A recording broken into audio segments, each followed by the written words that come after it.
revision class. Okay, in this revision class I will revise the first module. Okay, because the first module it was done long back. I thought that I should revise the module 1. Okay, module 2, 3, 4 I think I've done it recently. If possible I will try to cover module 2 as well in this revision class.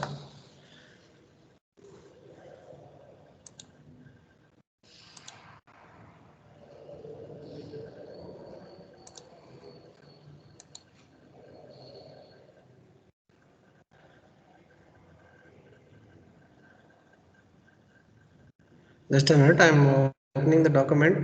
Today the laptop is little bit slow. It's taking time.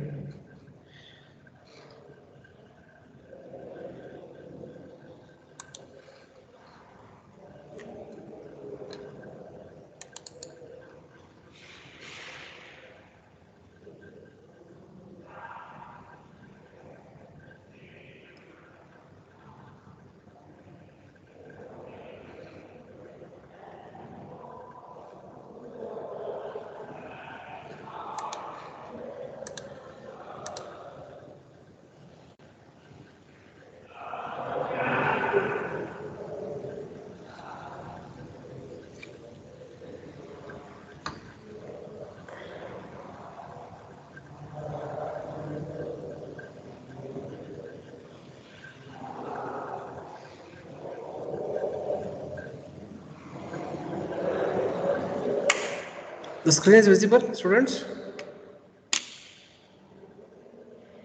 Screen is visible? Yes, sir.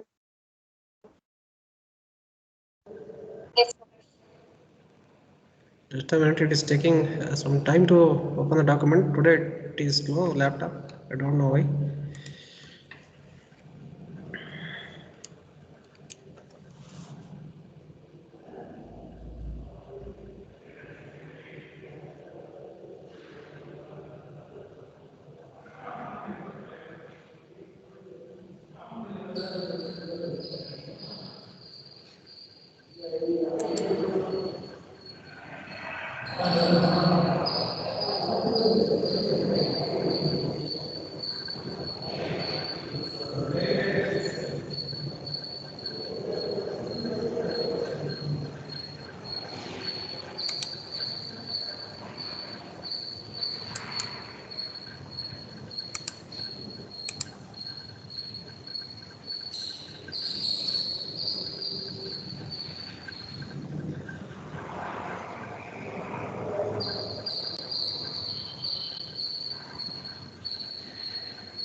Okay. So this theory part, I think you can read by yourself. Okay, it's clearly written and it is easily understandable. You prepare yourself. I'll directly go to the problematic part. Before that, I'll tell you some important topics in the theory part. Okay, this types of pre-stressing system is an important topic for the point of our examination.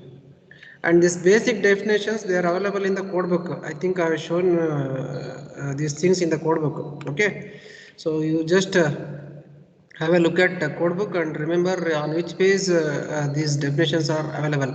Okay, if these questions are asked, you can write from the code book itself, no issue with that. Okay, all these definitions are available. Okay, if you want, I will show you. Once I have already shown you all these things in the code book. Okay, all these definitions are available, and advantages and disadvantages, it is also important, and differences. Okay, if you prepare for the types of pre-stressing systems, you can easily write the differences, and you need to write the figure as well here. Okay, and difference between PSC and RCC also important, and types of anchorages, post tensioning anchorages. Many times this Freyssinet anchorage system, it is asked to write as a short notes. Okay, Freyssinet and Gifford Vidal system. These two things have been repeatedly asked. Okay, in the previous question papers. And after that,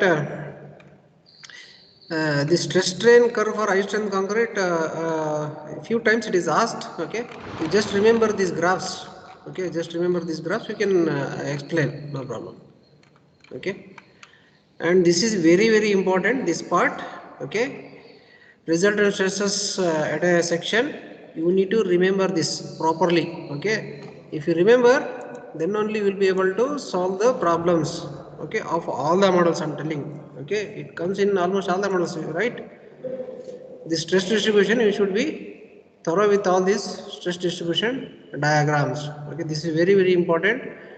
5 to 6 times you repeatedly write these diagrams. Okay, remember. Okay, if you remember, then only you will be able to solve. Okay, the resultant stresses at a section is the combination of stresses due to the pre-stressing force. Okay, stresses due to the bending stress caused by the pre-stressing force. Okay, stress due to the self weight of the beam or dead load of the beam, stress due to the lay load of the beam, and the resultant stresses. Okay, this dead load and the lay load, no, dead load and the lay load, they will cause tensile stresses at the bottom, compressive stresses at the top fiber. Okay, they will cause compressive stresses at the top fiber, tensile stresses at the bottom fiber. That tensile stresses is represented by negative sign, and compressive stresses are represented by positive sign. Okay, when you apply pre-stressing force like this, no, it will cause hogging bending moment like this. So in this case, the stresses will be reversed. At top fiber, it will be subjected to the tension, bottom fiber will be subjected to the compression. Okay, therefore here at the top it is tension, negative sign, at the bottom it is compression, positive sign. Okay, and with respect to the stresses due to the pre-stressing force, there are two types of stresses. One is direct stress. Okay, one is direct stress, which is constant throughout the section, P by A. Okay, positive, which is constant throughout the section. And one more, stress due to the bending stress, the stress due to the bending action of this pre-stressing force. Okay, if this pre-stressing force is located, or if the cables are located at an eccentricity E, then it will cause a moment about the centroid. Okay, due to that moment there is bending stresses induced, that is PE by ZT or PE by ZB. Okay, if this pre-stressing force, or if the cables are located concentrically, means along the centroid, then there won't be any eccentricity, there won't be any stresses, these bending stresses due to the pre-stressing force. Okay, only when it acts with some eccentricity, then only this PE by Z comes into picture. Okay, so all of you properly remember these stress distribution diagrams. Okay, 5 to 6 times you practice. Okay, then only you will be able to solve the problems on model 1 or any model 5 or model 8. Okay. With this, I will directly go to the problem. I will directly go to the problem. A rectangular concrete beam of cross section 30 centimeter deep and 20 centimeter wide is pre-stressed by means of 15 wires of 5 mm diameter. Okay, all those things are written here. The cross section of the beam is 30 centimeter deep and 20 centimeter wide. Okay.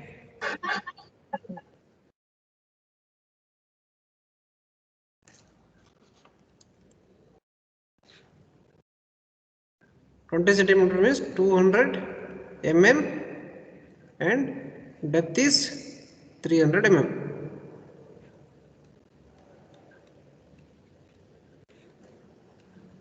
Okay, and cables details are also given. There are 15 wires of 5 mm diameter located 6.5 centimeter from bottom of the beam. Okay, there are 15 number of wires. Okay, and centered of those 15 wires is at a distance of 65 mm from means 6.5 centimeter from soffit of the beam. Okay, and there is one more set of wires provided at the top of the beam, that is 3 wires of diameter 5 mm. Okay, 3 wires of diameter 5 mm. Okay, located at a distance of 2.5 centimeter from the top. 2.5 centimeter means 25 mm. Okay, 25 mm, 25 mm distance. Then assuming the pre-stress in the steel, okay, pre-stress in the steel is given as 840 Newton per mm square. Okay, 840 Newton per mm square, that is written in the given data. Calculate the stresses at the extreme fibers of the mid-span section when the beam is supporting its own weight over a span of 6 meters. Span of the beam is given. If a uniformly distributed live load of 6 kN per meter is imposed, evaluate maximum working stress in the concrete. The density of concrete is also given. Live load is also given. Okay, see, as I said, if you remember these diagrams, no, you can easily solve this problem. Not only this problem, every problem I am telling. Okay, you need to calculate P by A, you need to calculate P by Z, then you need to calculate mg by Z, mq by Z. Adding all together, you will get the resultant stresses. That is only the procedure. Okay, to calculate all those things, what are the required data? It is given in the problem. It is given in the problem. Okay, and one important thing. See, when the cables are given at a single position, no problem with the center of the cables. Okay, but here in this problem, the cables are given in two different positions. One set of cables at a distance of 65 mm from the bottom fiber, another set at a distance of 25 mm from the top fiber. In this case, first you need to locate centroid of the cable. Okay, in this case you need to locate centroid of the cable when two sets of cables are given in the problem. Okay, after locating centroid of the cable, okay, then you will be able to calculate the what is the eccentricity. What is the meaning of eccentricity? Eccentricity is the distance between centroidal axis of the section to that of centroid of the cables. Centroid of the cables, it is not known. There are two sets of cables provided. For those using those two sets of cables, you need to locate the centroid of the cable first. Okay, at the initial stage I have done that. Distance of centroid of pre-stressing force in the cable from base, with respect to the base I have determined. Okay, we sorry, we know the formula to locate centroid of the pre-stressing force. A1 y1 plus A2 y2 divided by A1 plus A2. There are two sets of pre-stressing cables, correct? A1 and A2 I have taken. Area of cable which are provided at the bottom, that you can calculate. There are 15 numbers having 5 mm diameter. Calculating the total area, you will get 294.52 mm square as area of bottom wires. Similarly, at the top only 3 number of wires having 5 mm diameter. Okay, area of 1 bar multiplied by number of bars 3 will give total area of the top wires A1 and A2 you got. What is Y1 and Y2? Distance of centroid of bottom cables from bottom fiber, that is Y1. Y2 is distance of centroid of top cables from bottom fiber. Okay, distance of centroid of bottom cables from soffit or the bottom fiber is directly given, that is 65 mm, that I have directly written.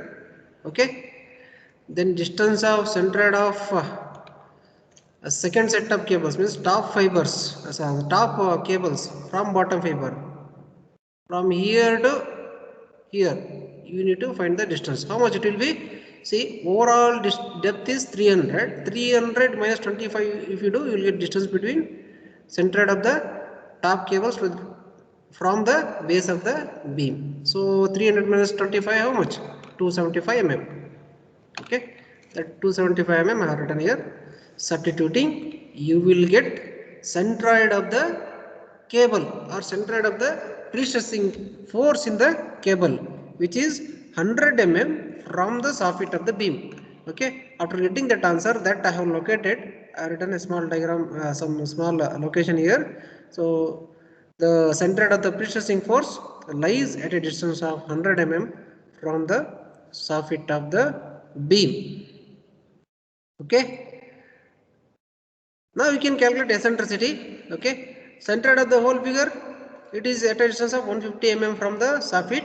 Okay, centroid of the whole figure, centroid of the cables is at a distance of 100 mm. You can calculate the eccentricity, that is distance between centroid of the whole figure to the top centroid of the pre-stressing force, that is 50 mm. Okay, so we get 50 mm as the eccentricity. Okay, that eccentricity is calculated now. Eccentricity is calculated 150 minus 100 equal to 50 mm. Now the stress in each cable is given. Okay, stress in each cable is given. The stress in the cable, not each cable, stress in the cable is given. How much it is given? Pre-stress in the steel is 840 Newton per mm square. Stress multiplied by area of the cable will give pre-stressing force. Okay, area of cable you can calculate total area. Okay, 294.52 plus 58.9. Okay, by doing this we will get total area of cables multiplied by corresponding stress will give pre-stressing force P. Correct. Now total area of cross section, 200 is the width, 300 is the depth. You can get you will get area of cross section. Then moment of inertia, we have the formula BD by 12. Then section modulus I by Y, or you can also utilize BD square by 6 formula directly to get the section modulus for rectangular section. I am telling. Okay, I by Y formula also you can use. Okay, where I is 450 into 10 power 6 and Y bar is the distance of centroid of the section, that is 300 by 2 150 mm. Dividing both, you will get 3 into 10 power 6, or else directly you can use this BD square by 6 formula. Okay, by doing this you will get the section modulus. Okay, now as for this formula, you need pre-stressing force, you need total cross-sectional area, we have calculated already. Eccentricity also we have calculated. What else is required? You need moment due to the dead load, mg, or moment due to the self-weight. Then you need moment due to the lay load, so that you can calculate all these parameters, P by A, P by ZT, mg by Z, and mq by Z. You can calculate, and you can have the summation to get the resultant stress. Okay. So next step, in the next step, what I have calculated is moment due to the self-weight of the beam. Okay, moment, to calculate moment due to the self-weight of the beam, first you have to calculate self-weight of the beam, which is given by cross-sectional area into cross-sectional area multiplied by density. Okay, cross-sectional area is given, density is 24. Sometimes it will be given, sometimes it will not be given. If it is not given, I think you are able to remember this value, 24 kilonewton per meter cube. So while substituting into, you should substitute in terms of meter, because whatever the density we have assumed, no, it is in terms of kilonewton per meter cube. That is why while substituting, you need to substitute in terms of meter. So by multiplying, you will get self-weight as 1.44 kilonewton meter. and it is a simply supported beam. Therefore self weight moment is given by W square by 8. Okay, length of the beam is given in the problem, it is 6 meter. By doing this you will get moment due to the self weight of the beam, that is 6.48 kilonewton meter. In the same way, you need to calculate lay load moment. Lay load intensity is given. It is given as 6 kilonewton per meter. WL square by 8 formula, you will get MQ. That is lay load moment. Now you can calculate all the required parameters P by A, P by Z, MZ by Z, and MQ by Z. You can calculate, and adding all the things, you can have the resultant stress. Very simple problem. Understood, students? You have any doubts in this problem? Understood? Students, reply. You have any doubts?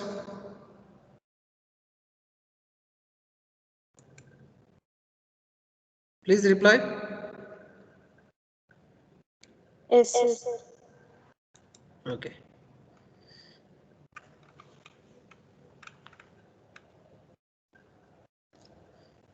As I said, you need to remember all these terms. Okay. P by A minus P by Z. Z is the stress due to the pre-stressing force. MZ by ZT is the stress due to the dead load.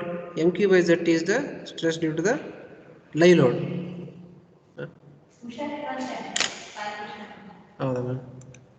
Okay.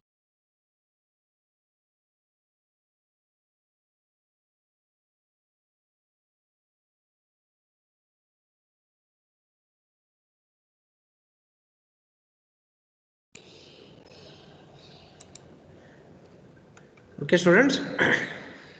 And whatever the diagram written, no, here same diagram you write. Okay, here also, and mention the corresponding values at top fiber and bottom fiber, and you calculate the sum of the values. You will get the resultant stress diagram. Okay.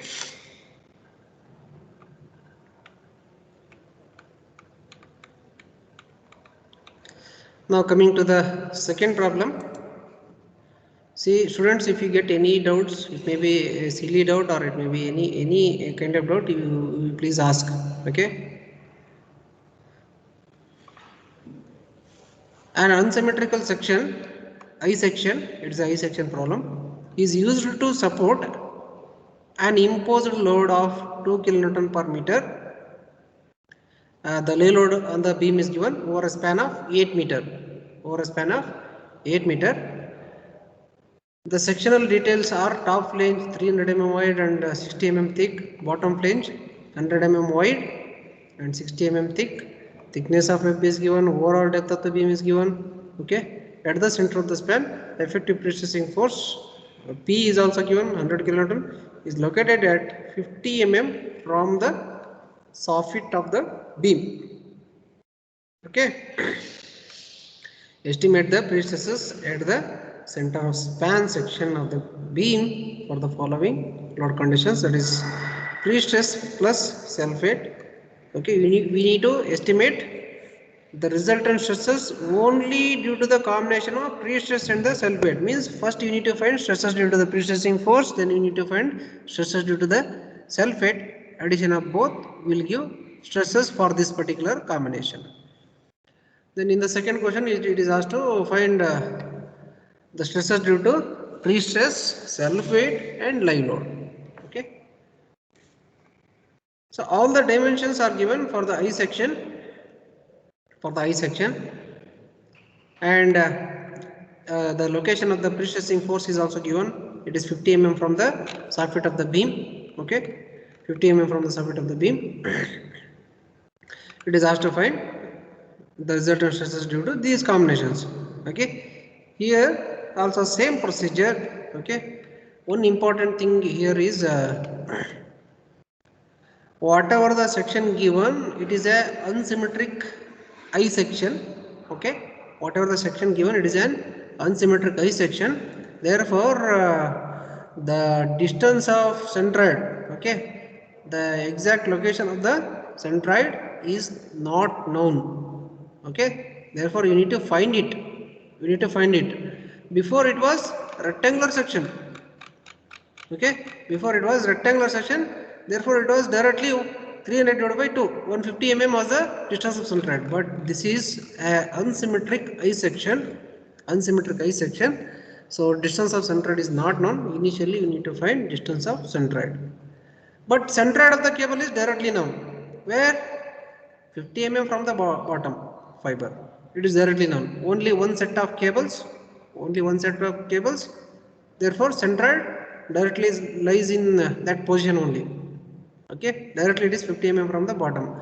In the previous problem, there were two sets of cables given. We have determined we have located centroid for pressure force in those cables. Then we have determined the eccentricity. Okay.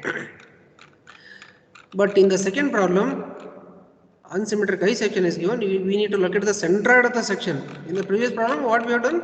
We have located centroid of the precessing force because of two sets of cables. Okay. In this problem, we have to locate centroid of the geometry, centroid of the I section because of it is a unsymmetric section. Okay.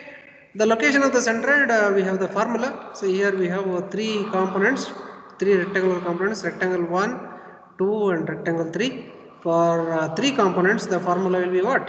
A1 y1 plus A2 y2 plus A3 y3 whole divided by A1 plus A2 plus A3. Okay. And this finding A1 y1, A2 y2, A3 y3, I have already, I think you all know, but I will explain it once again, no problem. A1 y1 area of all these respective rectangles. Okay. A1, A2, A3, the area of respective rectangles, and y1, y2, y3 are distance of centroid of each rectangle from the base. Okay. For rectangle 1, what is the y1 value? Means distance of centroid of rectangle 1 from the base, it will be 30 mm, correct? 30 mm from the base. Total depth is 60, 60 by 2, 30 mm. And what is the distance of centroid of rectangle 2 from the base? It will be 60, okay, 60 plus 280 divided by 2. Okay, the depth of the web is 280 mm. 60 plus 280 by 2 will give y2 value. Then y3 value will be equal to what? 60 plus 280 plus 60 divided by 2. Or else overall depth 400 minus 60 divided by 2. In both the ways you can calculate. If you do like that, you will get y1, y2, y3 values. Okay. Therefore, substituting all the values, you will get distance of location of distance of centroid from the base YB, that is 244 mm. That I have mentioned in the figure. Okay. Here I have mentioned, you can see. Okay. 244 mm from the base. And you also need a distance of centroid from the top fiber, that you can calculate. Overall depth 400 minus 244, if you do, you will get 156 mm as the distance of centroid from the top fiber. So YB and YT you got. Okay. Now you can calculate the eccentricity. Okay. Eccentricity you can calculate. What is eccentricity? Distance between the centroid of the cable to that of centroid of the whole figure. Okay. From here to here. Distance between centroid of whole figure to that of centroid of cable. This distance. How to calculate this distance? Very easy. You know distance of centroidal axis from the bottom fiber, that is 244 mm, minus you know location of cable from the bottom fiber, it is at a distance of how much? 50 mm. 244 minus 50, if you do, you will get eccentricity.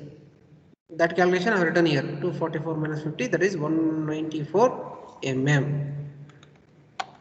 Okay. So E is equal to 194 mm. Eccentricity you got now. Then moment of inertia also you need to calculate the stresses. Okay, moment of inertia, we have the formula, that is IgG plus AH square. Okay, where IgG is the moment of inertia about its own centroidal axis. Okay, Ig is the moment of inertia about its own centroidal axis. I think you all know how to calculate moment of inertia. A1, A2, A3 that we already know in the previous calculation. Same values are copied here. What is H1, H2, H3? H1, H2, H3 are the distance of centroid of each rectangles from centroid of the whole figure. Okay, for rectangle 1, what is the y1? It is 244 minus 60 divided by 2, 30. If you do, you will get y1. What is y2? Distance between centroid of the whole figure to the top, centroid of the rectangle 2. Okay, centroid of the rectangle 2 from the basis, it is how much? 60 plus 280 divided by 2. Okay, 60 plus 280 divided by 2, and centered of the whole figure from the base is now, okay, by taking the difference of both you will get y2.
Okay.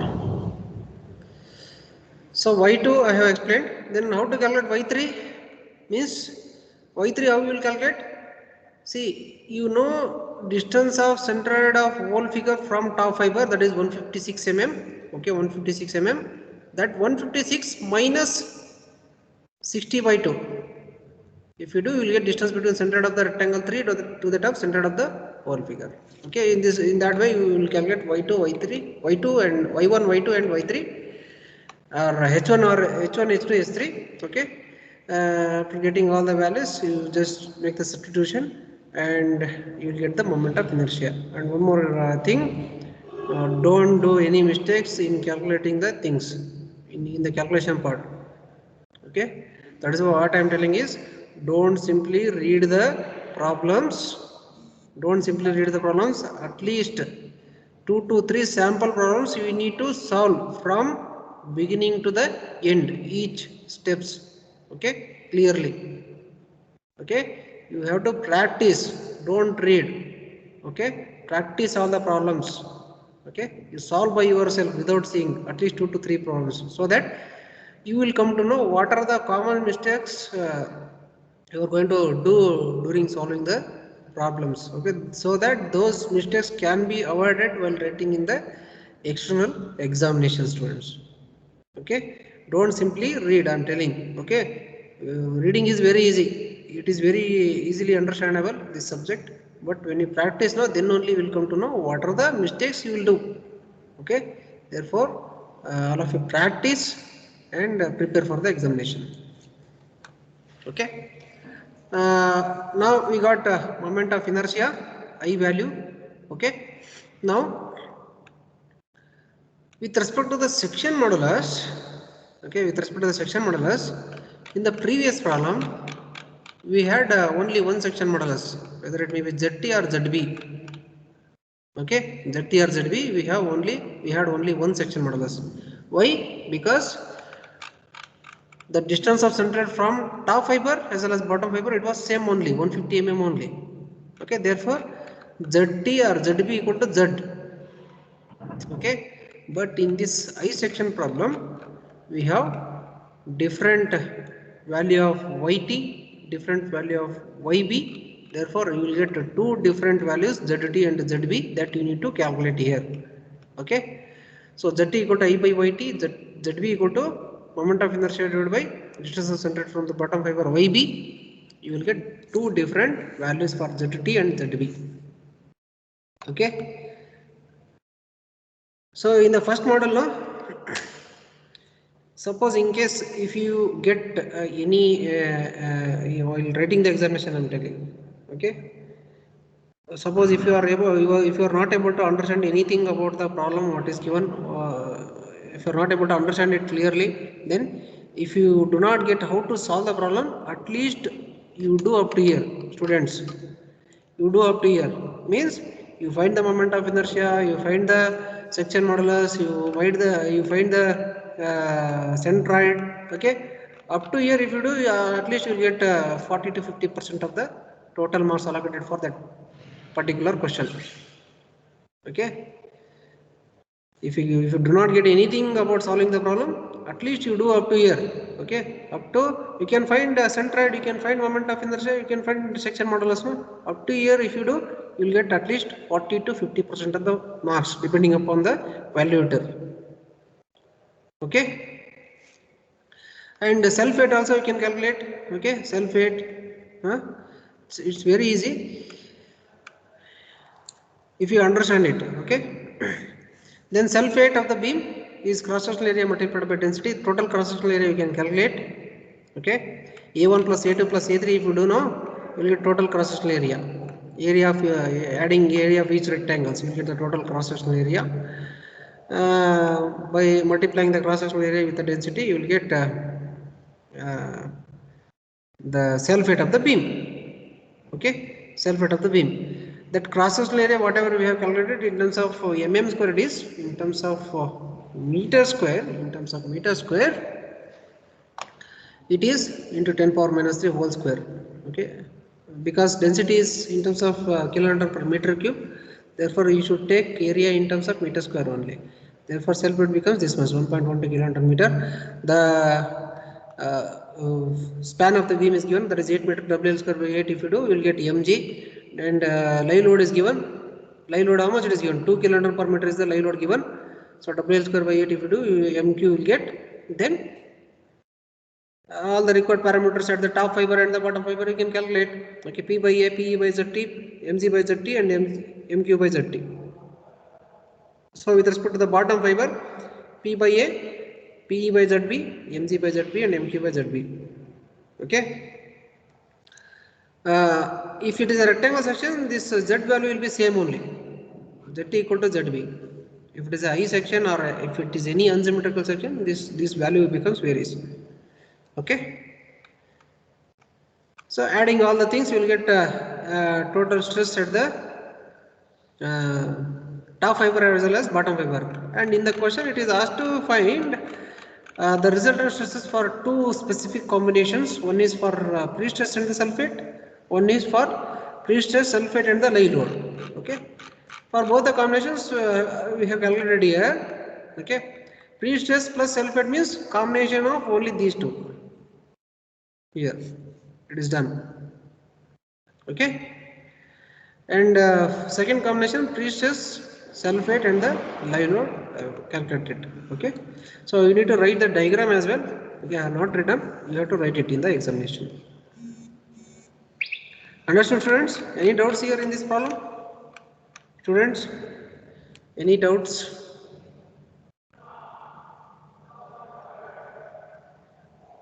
Any doubts?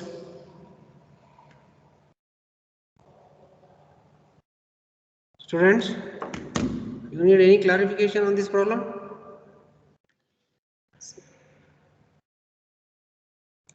Anyone can reply. Do you have any doubts? No, sir. No, sir.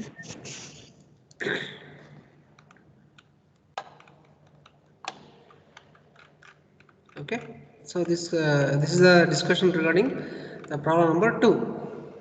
Okay. Then coming to problem number 3, you just go through it. A rectangular concrete beam, 250 mm wide, 600 mm deep, is pre-stressed by 4 14 mm diameter high tensile bars located at 200 mm from the soffit of the beam. Okay. If the effective stress in the wires is 700 Newton per mm square, what is the maximum bending moment that can be applied to the section? Okay, that can be applied to the section without causing tension at the soffit of the beam. Okay, without causing tension at the soffit of the beam. Here, what is done is here the question is, we need to find maximum. Here moment is the unknown factor. Yes. Okay, what is the maximum bending moment that can be applied to the section without causing tension at the soffit of the beam? Without causing tension at the soffit of the beam means at the soffit of the beam the resultant stress is 0. Okay, at the soffit of the beam this combination, at the soffit of the beam this combination is there, no? P by A plus P by ZB minus mg by ZB minus mq by ZB, this value is 0. Okay, if you take this mg by ZB mq by ZB to the RHS, okay, these two becomes plus sign, that condition I have taken. Okay, means you need to take this condition. Okay, you need to find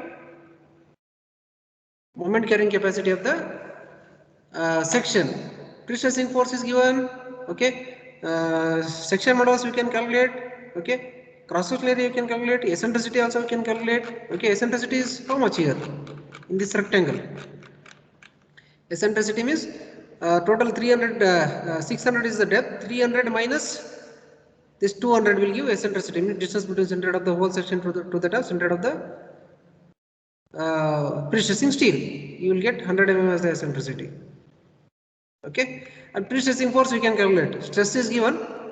Okay, stress is given 700. Okay, area you can calculate. There are 4 number of bars having 14 mm diameter. Stress multiplied by area will give pre-stressing force P. Okay, total cross-sectional area is also calculated, and section modulus BD square by 6. By using BD square by 6, you will get the section modulus. Eccentricity is also calculated. Okay, eccentricity is also calculated. Now we have to take this condition. What is that condition? P by A plus P by Z is equal to mg by Z plus mq by Z. Okay. Initially it was minus and minus is equal to 0. If you take these two things to the RHS, this becomes plus. Okay. And this P by A plus P by Z is equal to mg by Z plus mq by Z is there, no? mq by Z is there, no? Here what is asked is, what is the maximum bending moment that can be applied to the section, means that bending moment is including this mg and mq, moment due to the sulfate and the moment due to the live load. Therefore you can write P by A plus P by Z is equal to m by Z. Okay, that are written. Okay, m by Z, that moment you can calculate directly. Okay, this moment is the moment inclusive of both dead load and live load moment. Okay, both dead load and the live load moment. Using this condition, just m is the unknown factor, we can find it. Correct? In the same way, all the problems are solved. Okay. Sometimes it is asked to find resultant stresses, sometimes it is asked to find moment, sometimes it is asked to find pre-stressing force. See, all the circus lies with this condition only. Students, remember what is that condition? These two formulae only. Okay, all the circus with respect to the problems on model 1 lies with this condition only. Okay, if you are able to remember these conditions and this stress distribution diagram, we can solve. Okay. Okay, students, already time got over. If you and all of you prepare well for your examination. Okay, I hope you got some inputs with respect to the model 1. which will help for your preparation for your examinations. Okay. Similarly, go through the remaining problems.